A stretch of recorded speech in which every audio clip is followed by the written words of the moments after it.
Hoy estamos aquí reunidos para que nos cuente otro caso también espeluznante que sufren los cubanos de dentro de la isla, que es el de las expatriaciones forzosas, que no solamente sufren las personas que les expulsan de su propio país contra todos los tratados internacionales y todos los derechos humanos que esas personas deberían disfrutar, sino también sus familias, que ninguna culpa tienen de lo que hubiera podido hacer esa persona en el caso de que hubiera hecho algo.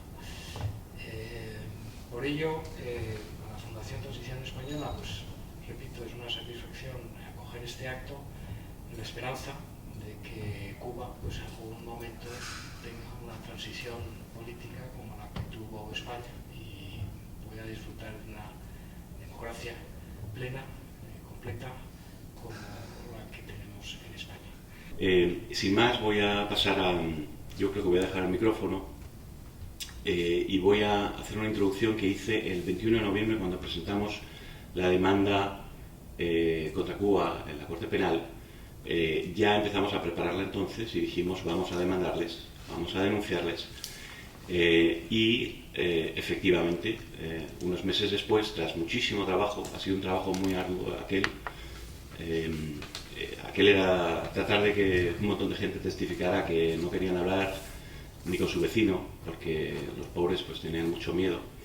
En este caso vamos a hablar de algo diferente, pero en aquella ocasión empecé por una transparencia que narra una historia muy concreta.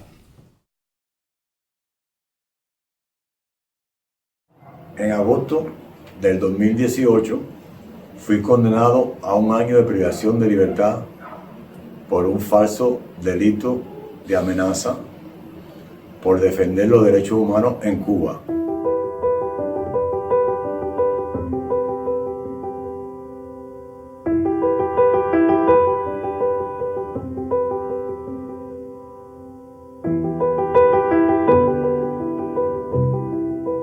La acusación a tomar, ¿de quién parte?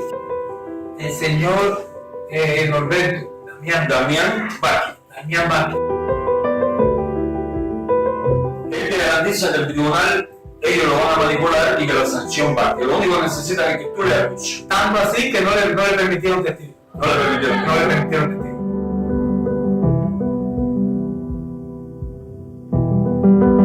La salud del preso político cubano Tomás Núñez Magdariaga se debilita debido a la huelga de hambre que realiza desde hace 45 días exigiendo su liberación. Mientras, la solidaridad con el preso político, tanto fuera como dentro de Cuba, aumenta.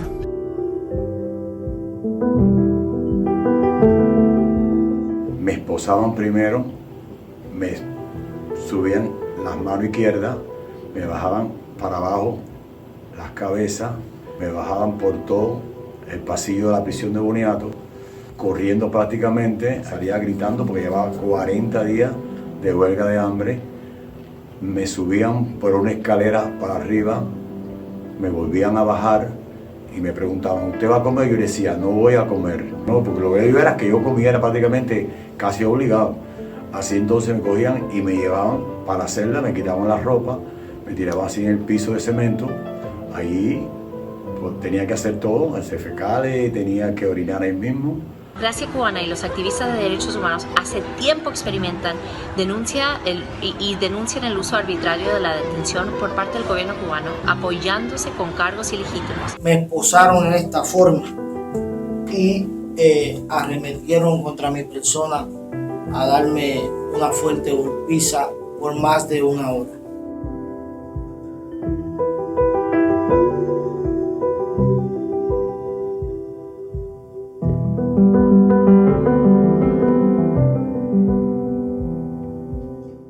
Estas son las cosas y la piedra en el zapato que lleva la dictadura de los Castro. Si no es por la campaña que me hicieron mis hermanos y ustedes, principalmente en Estados Unidos, no me sueltan. ¿Odias a quienes te hicieron todas estas cosas? No, yo no lo odio. Yo lo que le tengo es lástima, porque ellos no son libres. Libre soy yo y somos nosotros.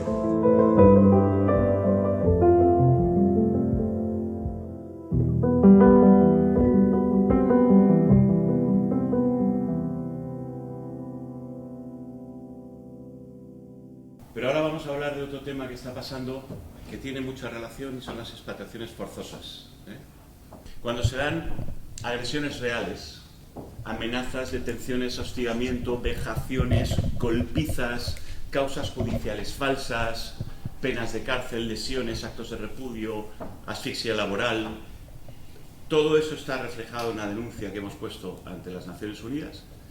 Cuando además, verbalizando, el régimen te dice: te meteremos en la cárcel de por vida, te vamos a matar, ya veréis las estadísticas de cuánto dicen eso, vamos a encarcelar a tu mujer, vamos a meter en prisión a tu hijo, no atenderemos la enfermedad de tu hijo. Y cuando además te dicen: pero la salida a todo esto es que te vayas del país. Claro, con un salario mínimo en Cuba de $9 al mes, y uno medio de 20, y uno máximo que cobran los médicos de 30 y pico dólares, estamos hablando de que es imposible comprar un billete del país. Incluso si tienen la opción, ¿qué es lo que hacen? Te dan el billete. Entonces, para eso, incluso emplean una aerolínea que lógicamente tenía que ser de algún amigo, Aruba Airlines venezolana, porque controlan todo lo venezolano. No es porque los venezolanos estén haciendo esto, es porque los cubanos están controlando todo, desgraciadamente, para todos nosotros. Eso es forzar a una expatriación, ¿no? Entonces, hemos conseguido 77 testimonios, opositores, disidentes, periodistas independientes, artistas, contestatarios de múltiples organizaciones. Son 35 expatriados y 42 en ese proceso de amenazas. Todas las declaraciones, que son de 11, recabadas en 11 países distintos, porque están regados por todo el mundo, están recabadas del 11 al 18 de junio, y todas ellas están tabuladas con aproximadamente 52 campos que nos permiten hacer estadísticas sobre las violaciones. Y ahora las vais a ver, es muy interesante. Vamos a ver el activismo, el día a día del defensor de derechos humanos en Cuba. La media de antigüedad de el colectivo de los ya expatriados, que como habíamos visto eran 35, la media de antigüedad como activista de derechos humanos son 12 años, sufrían habitualmente amenazas por parte de la seguridad del Estado, el 92%. Sufrían golpizas, el 81%. Las golpizas se producían en presencia de mis hijos menores de 18 años, el 65%. Sufrían detenciones en su activismo de derechos humanos, el 88%. Media de detenciones sin cargos que tiene cada activista, la media, más de 98. Los activistas a los que el Estado les priva el trabajo, el 81% confiesa que el Estado les saca el trabajo, porque el Estado les ahoga, les asfixia por todos lados, también les quita de trabajar. No hay trabajo privado en Cuba, todo el trabajo es del Estado, así que si vas contra el Estado, te quedas sin trabajo. Los activistas que estuvieron en prisión, el 27%, la media de prisión, 2 años. Activistas que sufrían discriminación social, 96%, miseria económica, 81%. Fijaros que los ingresos medios al mes por activista son de $14 y solo sale el 81% de miseria. Hay que ser optimista. Y eso es una cosa que tiene el cubano. Está aguantando una situación a $14 al mes y todavía hay un 20% que dicen que no vivían en una situación de miseria, ¿no? ¿Cómo es el día a día de aquellos que están siendo amenazados? Sufren habitualmente las amenazas de la seguridad del Estado, el 100%, lógicamente están en pleno apogeo de amenazas. Como activistas sufren golpizas, el 100%. Se producen en presencia de mis hijos, el 87%. Sufrían detenciones en su activismo, el 100%. Media de detenciones, más de 106. Activistas a los que el Estado les quita el trabajo, 97%. Aquí todavía las estadísticas se disparan, porque los amenazados actualmente provienen de los últimos 6 meses, en los que la dictadura ya no está haciendo como antes, que expatriaba selectivamente y hacía estas jugadas selectivamente a algunos. Ahora lo está haciendo masivamente en, fundamentalmente, los 2 grupos más activos, la UNPACU y las Damas de Blanco. Esos 2 grupos están siendo acosados a un nivel que entran decenas de personas, cada X mes entran decenas de personas que vienen con el cuento diciendo: a mí me ha vuelto a hacer lo mismo, me han dicho que me van a matar, a mi hijo que le van a meter en prisión, que le van a quitar no sé cuánto, que todo tipo de cosas, pero que si me voy del país me pagan el billete y me dan un dinero en el bolsillo, $200 para que salga. Incluso miden la capacidad de daño que les hace ese activista, y así a algunos les ofrecen 1.000, a otros les ofrecen 500 y a otros les ofrecen 300. Es una práctica perversa. La amenaza de la expatriación, ¿no? Cuando llega la amenaza, ellos dicen, me ha instigado a expatriarme, a sufrir graves consecuencias represivas penales o físicas, el 81% de los ya expatriados. Les hizo este ofrecimiento en repetidas ocasiones, el 69%. Les amenazó de muerte para forzarles a salir, el 85%. Me amenazó con ir a prisión sin cometer delito alguno, 88%. Aquí tenemos las estadísticas. Son testimonios de numerosas organizaciones recabados en 8 días de plazo y por toda Latinoamérica, regados. Hemos hablado por primera vez con ellos, lo han hecho a través de online. Hemos comprobado con sus organizaciones que su declaración era la correcta, que estaba todo bien. Luego hemos visto el número de detenciones que tenían, si cuadraba con los reportes de detenciones históricos. Es decir, todo esto está muy verificado y las declaraciones son de AUPA. Todas ellas están en la denuncia que os voy a entregar completa. Los amenazados con la expatriación tenemos unas estadísticas similares y las condiciones en las que salen. Ahora os preguntaréis por qué están ejecutando esta expatriación sobre los activistas. Cuba tiene un talón de Aquiles. Cuba tiene el talón de Aquiles de que vive de la hipocresía.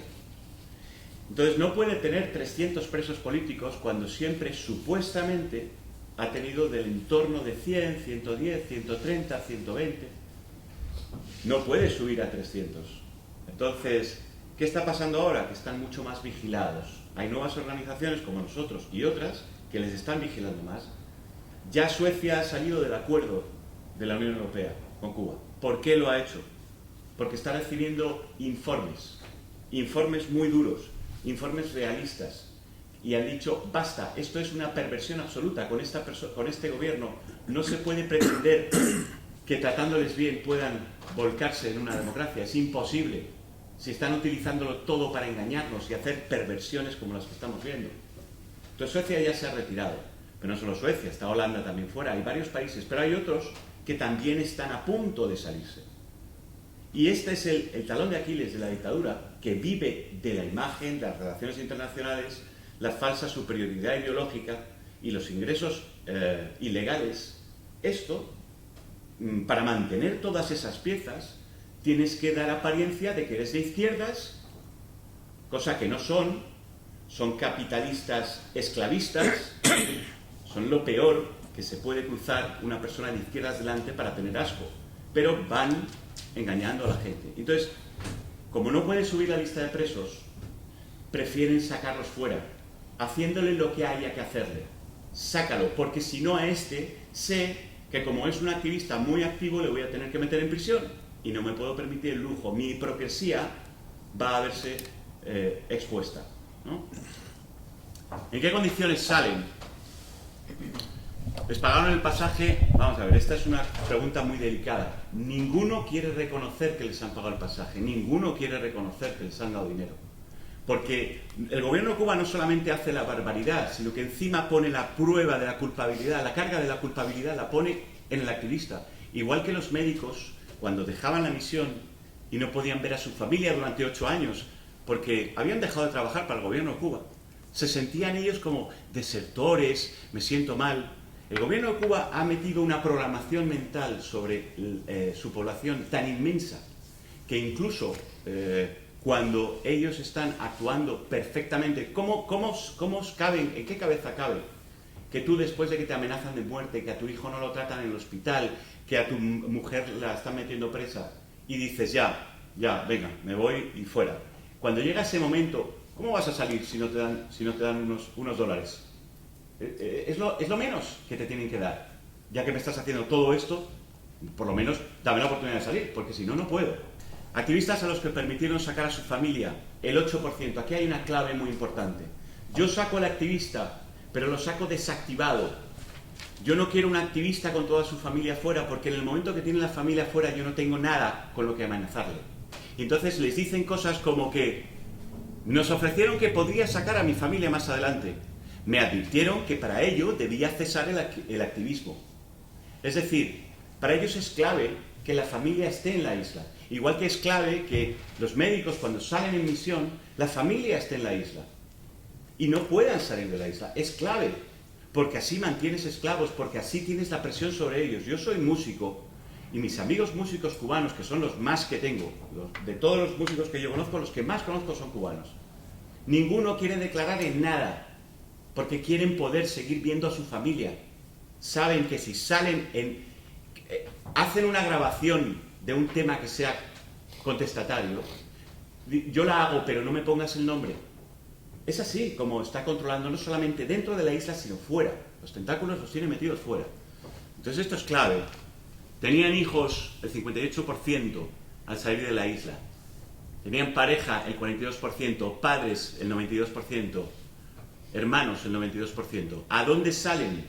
A Guyana, a Trinidad y Tobago y a Nicaragua. Ahora que me diga el régimen que estos son unos mercenarios ganando $14 al mes, dejando a toda su familia en la isla, los pobrecitos, y encima yéndose a países que son un ejemplo de lo que no debe ser. Y que además les obliga, porque hay una represión fuerte con los cubanos y una vigilancia fuerte, les obliga a hacer un trayecto que va de la Guyana hasta Panamá, que hemos hecho una crónica en la denuncia, porque eso es impresionante. Decenas de cubanos mueren ahí.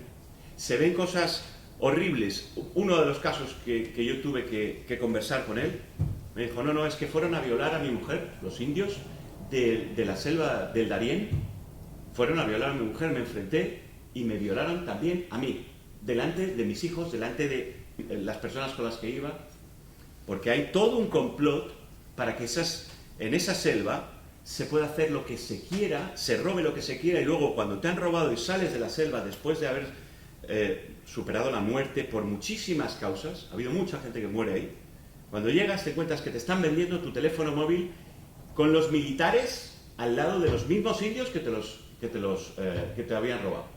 O sea, una cosa impresionante. Eso hay que vivirlo. Y esa realidad no es la realidad de alguien que sale de Cuba porque es un mercenario y es un vividor. No. Ellos van a la muerte y no lo saben, por cierto. Esto va a entrar en Cuba ahora, porque ellos no saben que ese camino es así. Nadie se lo ha contado. Esto lo vamos a difundir por todos los activistas para que jamás puedan aceptar un trato como ese. Si me sacas, sácame a Miami. Si me sacas, sácame a Madrid. Sácame a Chile. Sácame en condiciones, con un visado, pero no me saques a un sitio donde ni siquiera pueden trabajar. En Guyana no tienen permiso de trabajo. En Guyana, en Trinidad y Tobago tampoco. No tienen ni forma de ganarse la vida. La paradoja de la salida. El 50% de los activistas tienen una prohibición de salida del país, ilegal. La ley 1312, la ley de migración, no contempla una prohibición de salida.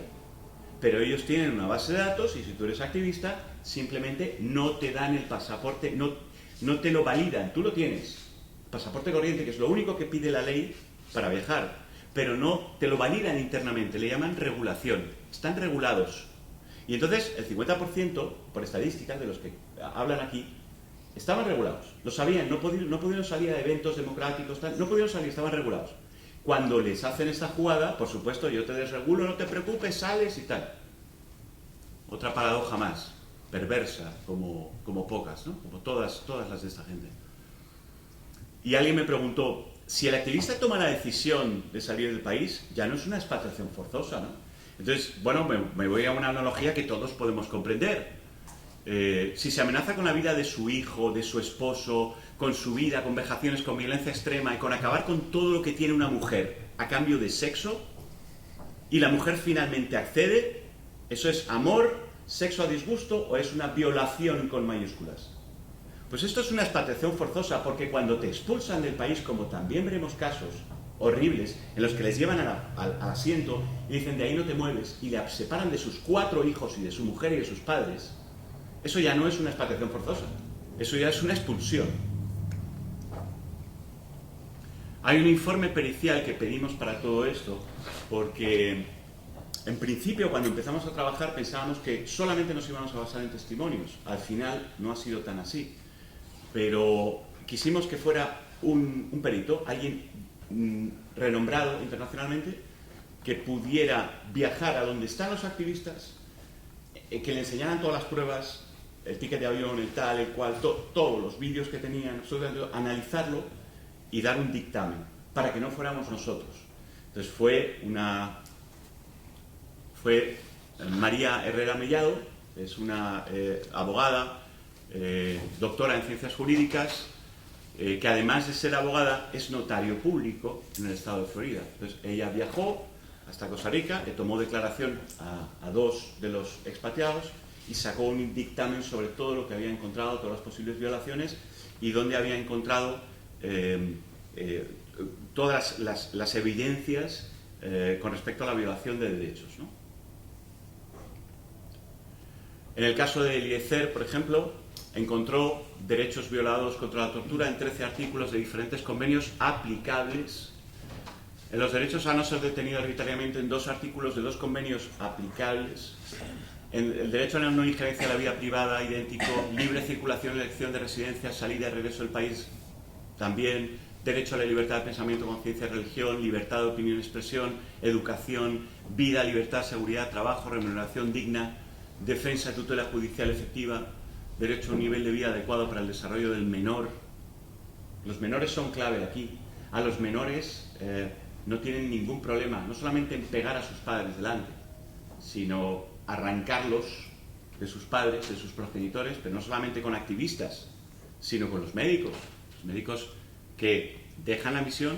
El Código Penal cubano, artículo 135, como ya os conté, el médico que abandona, el funcionario que abandona, el civil contratado por una empresa que abandona la misión o que cuando la termina no vuelve a Cuba, tiene 8 años de cárcel. Entonces, si tú no vuelves a Cuba, no te van a meter en la cárcel, pero no puedes entrar durante 8 años, te prohíben la entrada. Tus hijos, fuera, tu familia, fuera. Y así están miles de médicos. Bueno, Eliezer, aquí le vemos con sus 4 niños. Le rompen la puerta de su casa, que lógicamente tengo fotos y si os interesa os las enseño. De todo esto tengo prueba sobrada. Le rompen la prueba de su casa y le dan una enorme paliza ahí donde... Esta no sé si es una foto que se ve en la cama. Bueno, ahí mismo le dan una paliza delante de los hijos llorando y los otros dando una paliza. Lo sacan de allí y lo llevan a la estación de policía. Traen a su esposa, a su padre y a su madre y le dicen: le vamos a meter en prisión y allí le van a matar. Porque esa es la otra técnica. Utilizan a todos tus familiares para que te presionen, para que te sientas obligado a salir aunque sea por ellos. Eso le pasó a otro de los activistas, a otro de los entrevistados en Costa Rica, Omar Sayud.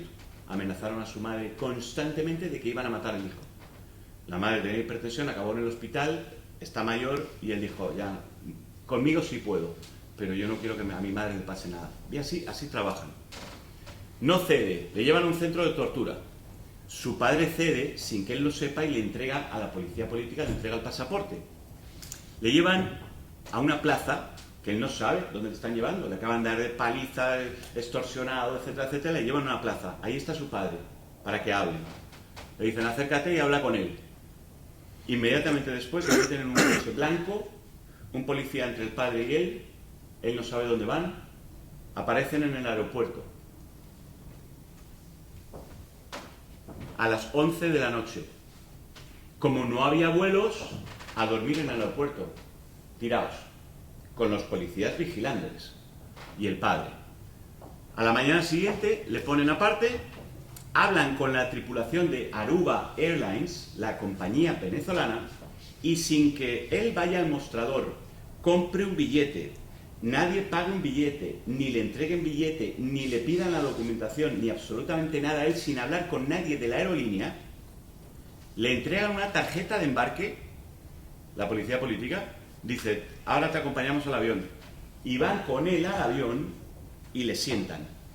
Y cuando le tienen sentado, dan instrucciones a Aruba Airlines, a la tripulación, para que no le den nada durante el viaje. Y entonces se pasa el viaje viendo como todo el mundo está bebiendo y comiendo y a él no le dan nada. Esto es lo que está haciendo el régimen con el concurso de esa bonita aerolínea. Pues este es el caso de Eliezer. Y este es el otro caso. ¿Cuándo? ¿Cómo es? Abajo, abajo creyendo. ¿Qué se va a creer? ¿Hasta cuándo? Ya no sabes cómo va. Dígalo, mano. Prometieron tantas cosas, pero todo fue una estafa. Todo es miseria, mucha tragedia. Cuba nunca ha sido libre. Prometieron tantas cosas, pero todo fue una estafa. Bueno, este señor tuvo que dejar la isla. Era simplemente un contestatario que además era activista de la UNPACU y era un tipo que se enfrentaba, pero decía estas cosas. Le asediaron tanto y destrozaron tanto a la madre que él tuvo que salir de la isla. Entonces nos encontramos con diferentes abanicos de casos. Casos en los que al activista no le pueden doblegar y le tienen que meter en el avión. Casos que al activista le ven un punto débil, bien con un hijo, bien con la madre, bien con algo, le atacan bien duro ahí y el activista acaba cediendo y se va a Guyana a mendigar. Porque lo que ha pasado Omar y lo que ha pasado Eliezer, los dos que han coincidido juntos en Guyana, no tienen nombre. Ellos son los que me han contado la crónica y yo he actuado como escritor negro de esa crónica. Es horrible la crónica. Y este es el papel de la aerolínea. Es una compañía 100% venezolana. En al menos 5 de los casos encontrados tuvo un papel prominente. Según la legislación vigente para la aviación civil internacional, esto es muy importante, el billete o documento análogo es obligatorio para viajar. Si no hay billete no puede figurar en la lista de pasajeros. Y si no figura en la lista de pasajeros, no puede entrar en el país al que va. No tiene sello de inmigración, es imposible. Todo eso funciona así. Entonces, ¿cómo es posible que a Eliezer le hayan metido en ese avión sin haber comprado un billete, visto el billete, ni nada? Solamente con la tarjeta de embarque que simplemente dice el asiento. Bueno, pues intuimos que le han metido como si fuera un tripulante. Pero claro, los tripulantes están en la lista de tripulación. Entonces, si están en la lista de tripulación no puede entrar al país. Entonces, la primera violación es meter a un civil en la lista de tripulación. Es una violación flagrante de toda la legislación de aviación civil. Pero luego después pensamos que, claro, si tienes que meter en el país, falsificas la lista de pasajeros porque la puedes falsificar. Entonces, si esto es lo que está pasando, y lo vamos a averiguar porque les vamos a demandar, lo que está pasando es que la aerolínea está con el gobierno de Cuba ayudándole a expatriar. Así que si esto es lo que está pasando, lo vamos a averiguar. Y este es el camino de la muerte, ¿no? El camino de los cubanos. Todos los cubanos que van a Guyana pasan por ahí. Y los titulares son estos. A mi madre se la tragó del Darién. Carta de despedida de un migrante cubano. ¿Qué pasa con los cuerpos de los cubanos en la selva? Entre 10 y 12 migrantes cubanos habían muerto ahogados por la crecida de un río, etcétera, etcétera, etcétera. Y esos son los que conocemos. Hay muchos que van sin un teléfono móvil, sin nada, y adiós, muy buenas. ¿Qué pasa con los cubanos que desaparecen en la selva de Darién? Es allí donde les lleva el régimen. Bueno, este es el resumen de las declaraciones. Yo creo que ya más o menos hemos visto estos ítems por separado. Las organizaciones de los expatriados, las que están presentes. La UNPACU tiene 10 de los expatriados que han sido analizados, FANTU tiene 8, Amigos de la Rosa Blanca, Damas de Blanco, Independientes, Partido por la Democracia, Pedro Luis Botiel, 4, FACOZT, Orlando Zapata Tomayo, la Coalición Central Opositora, Periodistas Independientes, del Grupo Social Cívico Somos Más. Es decir, había un abanico muy grande. Hay que tener en cuenta que cuando empezamos a llamar a los posibles expatriados fue aproximadamente el día 6, más o menos el día 6 de junio. El día 18, el día 11 recibimos las primeras declaraciones, el día 18 ya teníamos 77. ¿Qué pasaría si en vez de hacerlo dijimos, cortamos aquí, tenemos base estadística y esto hay que pararlo? ¿Qué pasaría si nos pasáramos 2 meses recabando todos los expatriados históricos, todos los amenazados de la isla? Estamos hablando de una práctica muy masiva, pero lo más preocupante es que esta práctica siempre se ha dado, pero en los últimos 6 meses, como las listas están más controladas, los últimos 6 meses, y Cuba está pasando lo peor, necesita más hipocresía, los últimos 6 meses han sido increíbles. El caso de Eliezer, otro caso famoso de Daniel Llorente, también forzado, numerosos casos de expatriados, pero muchísimos más de amenazados. Todos los 40 y pico, los 43 amenazados son de los últimos 6 meses, ¿no? La distribución por organización con respecto a los amenazados. Aquí es donde se refleja las organizaciones que más están siendo atacadas, que más están activas. Entonces, tenemos a las Damas de Blanco, periodistas independientes, que también les son muy incómodos al régimen. Muchas veces el periodista independiente cree que puede tener un marco de, bueno, mientras yo no me meto en la pura política. No, en Cuba eso no funciona. En el momento que seas un poco bueno haciéndolo, se acabó, da igual, como si hicieras política de extrema derecha, les da igual. Entonces, para llegar a las conclusiones finales tenemos que complementar las declaraciones, ¿no? Y lo que hemos hecho es añadirle un montón de estudios y documentos. ¿Qué es lo que hemos hecho? Primeramente, las declaraciones. Segundo, vamos a ver, si estos señores me están contando que le pueden fabricar una causa judicial así, bueno, entonces eso estará reflejado, podremos ver esas causas judiciales, analizarlas y ver que eso es verdad. Bueno, pues hemos analizado de los 100 y pico presos políticos, pues más o menos 110, entre 100 y 110 presos de conciencia, los políticos son superiores, hemos analizado 15 causas, las 15 a las que hemos tenido acceso, ¿eh?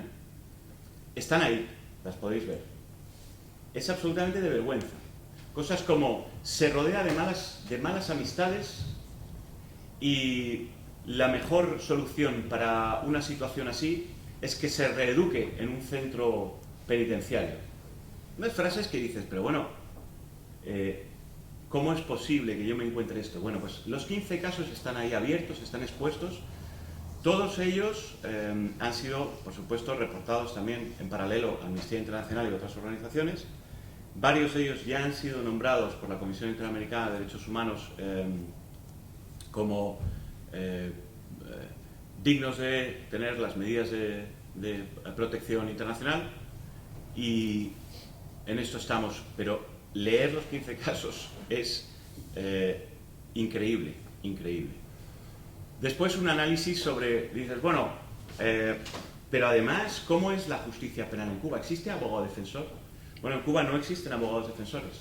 Todos los abogados en Cuba dependen de una organización que se llama los bufetes colectivos, la Organización Nacional de Bufetes Colectivos, y si haces un análisis jurídico de toda la legislación y toda la normativa que aplica, el que decide las altas y bajas en esa organización es el ministro de Justicia.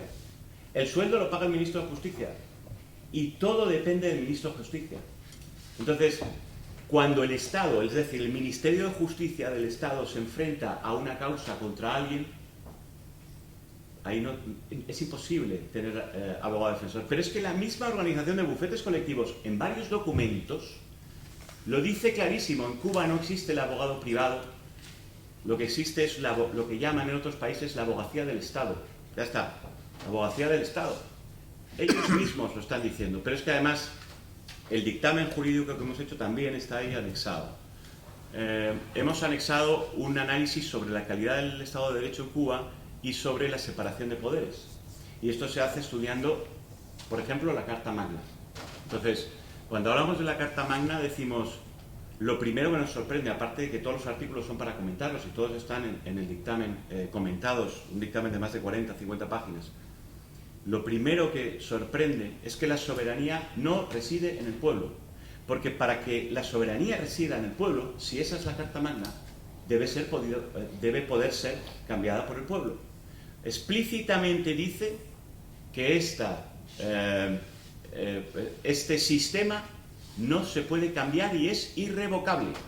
Entonces, ¿en quién reside la soberanía del pueblo si no se puede cambiar y es irrevocable por definición en la Carta Magna? Ese es el primer error de bulto que cometen a la hora de definir esa falsa constitución. Lo segundo es que no es una Carta Magna, porque dice, los cubanos tienen libertad de movimiento, allá donde quieran ir, son libres y tal, todo muy bonito, pero al final pone coma, excepto en lo que digan las leyes actuales. Vamos a ver, las Cartas Magnas dicen, y si las leyes actuales dicen lo contrario, hay que cambiarlas. Aquí no, aquí supedita la Carta Magna a leyes de orden menor. Entonces ya no es una Carta Magna, es una ley es papel mojado. Porque si la que manda es la ley el decreto de no poderse mover entre provincias para ir a La Habana, ya el cubano no puede moverse. Y de hecho son deportados, la gente que va a La Habana son deportados a sus provincias. Bueno, el análisis de la separación de poderes está clarísimo en la Carta Magna, que todo depende del Estado, inclusive el Ministerio de Justicia, inclusive todas las ramificaciones del mismo, inclusive, por supuesto, el Poder Judicial. Pero además dice algo todavía más grave, y es que el Partido Comunista, dice la Carta Magna, es la fuerza política dirigente superior de la sociedad y del Estado. Y en esa Carta Magna no dice ni cómo se elige al Partido Comunista, ni cuáles son las normativas del Partido Comunista, ni cómo se rige, ni sobre qué manda, ni cómo manda. O sea, usted está definiendo la fuerza política dirigente superior de la sociedad y del Estado y no tiene definición en su Carta Magna. ¿Que va por libre? Claro que va por libre. Entonces, todo esto nos hace pensar que las declaraciones de esos 77, cuando dicen me pueden acusar de ir a prisión así, o pueden detenerme impunemente así, es porque en realidad está justificado y solo hay que leerse sentencias, legislación y ver cómo funcionan. Toda la denuncia completa, con todos los anexos, con absolutamente todo, el Excel con los testimoniales para poder hacer juego de variables. ¿Cuántos de los que estaban en tal país habían sido detenidos más o menos? ¿Cuántos de los que tienen más de 100 detenciones, de qué organizaciones eran?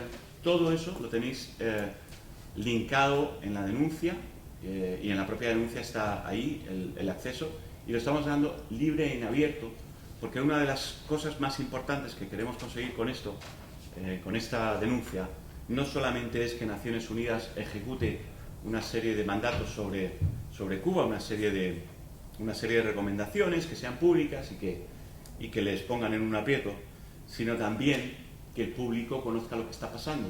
Y estamos expuestos a la crítica. Todavía no he recibido una crítica del gobierno cubano con respecto a la demanda con el tema de los médicos. No pueden, porque no hay por dónde atacarlo. Ahora, sí me han dicho, el gobierno cubano ha salido en televisión, Díaz-Canel, diciendo que somos unos mercenarios al servicio del imperialismo y que en realidad están los americanos. Y bueno, yo le quiero preguntar a Díaz-Canel que me presente a los americanos porque estoy cortísimo de fondos porque todo esto lo estoy sufragando con mi bolsillo. Así que ¿dónde están los americanos? Va a ser como la película Bienvenido Mr. Marshall. De manera que ahí es lo único que pueden hacer. Y por eso les ponemos en público, que lo ataquen por la ley, que lo ataquen por los razonamientos, que lo ataquen por las evidencias, que lo ataquen por ahí, a ver si pueden. Gracias a iniciativas como la tuya, sacrificios como lo tuyo, conocemos de esta terrible situación que vive la isla de Cuba, que no es lamentablemente muy distinta a la que vive Venezuela o lo que está viviendo Nicaragua. De hecho, hoy trae un diario español cifras que espantan, escandalizan al leerlas sobre la situación venezolana. Venezuela hoy tiene el récord mundial de solicitudes de asilo, como nadie. Esto es algo difícil de creer. ¿Por qué está saliendo la gente de Venezuela a a una tasa que estiman las Naciones Unidas, que son más de 5.000 venezolanos que dejan el país por día, que calculan que para finales de este año habrán dejado el país más de 5 millones de personas. Es algo increíble, es terrible. ¿Y el por qué se dan estas situaciones? Bueno, se dan porque allí se vive ese régimen del terror que bien lo ha explicado Javier, donde cualquier disidencia, y estas disidencias no tienen que ser por razones ideológicas. Hoy en día vemos cómo castigan a gente simplemente por protestar que no tienen medicina, o que no tienen agua potable, o que no tienen electricidad. Y cuando se arman estas protestas, recogen a las personas pues, que han sido señaladas como los que han estimulado, los iniciadores de estos movimientos, y los someten a situaciones muy parecidas a estas. Los someten a cárceles sin proceso judicial, muchas veces de meses, y sin respetar en absoluto ninguna ley. Esto al extremo que se han llevado a la cárcel al vicepresidente de la Asamblea Nacional, a varios diputados, como ya todos sabemos, creo que suman ya más de 22 diputados los que han sido encarcelados, y a quienes se les ofrece lamentablemente una solución parecida a esta. Se les ofrece la solución para dejar vivir en tranquilidad a su familia, que se vayan del país. Y a quienes se niegan, pues les persiguen, incluso les persiguen a sus familiares. Eventos como estos lo hemos visto ya, y podemos dar fe, pues el caso del diputado Lester Toledo, a quien después que se escapó él, persiguieron a su familia. Y su familia incluía una niña que no tenía sino probablemente 1 o 2 años, una verdadera niña, un bebé. Y se les dictó pues orden de detención. Es decir, cuando se busca el poner el terror como orientación de la actividad política, estamos enfrentándonos a lo peor de la humanidad. Y creo que gracias a personas como Javier y organizaciones pues, como la que estamos atendiendo hoy, se conocen, pero pareciera que la humanidad a veces no se conmueve con esto. Es necesario conocer cada vez más cuánta maldad hay, cuánta lástima hay en el mundo para poder reaccionar. Y creo que el mundo desarrollado tiene los instrumentos para lograr los cambios. Sí los tenemos, pero no, por alguna razón, no los queremos poner en práctica. En el caso de Cuba, hay que señalarlo, y aquí en España, con mucha insistencia. Cuba tiene oxígeno porque a veces instrumentos económicos, como los que le da un país como España, les permite continuar navegando. Y hay que decirlo, si nosotros creemos en la libertad, si nosotros creemos en los derechos humanos, deberíamos de practicarlo en todos los ámbitos, no solamente en el ámbito político, en el ámbito personal también. Hay que llamarle la atención a esos empresarios que hacen negocio con una isla y que explotan una isla, porque saben bien que están explotando a los empleados de esa isla para obtener beneficios. Aquí, lamentablemente, no estamos hablando necesariamente de política, estamos hablando de intereses personales, de ambiciones personales. Y en España se está dando mucho, y se da también en otros países. Países que también hablan de libertad. Pues señores, ha llegado el momento de quitarnos la careta. O defendemos la democracia, la libertad y la justicia, o no nos podemos llamar demócratas. Y hago una vez más el llamado, no es solamente a los políticos, también a los empresarios.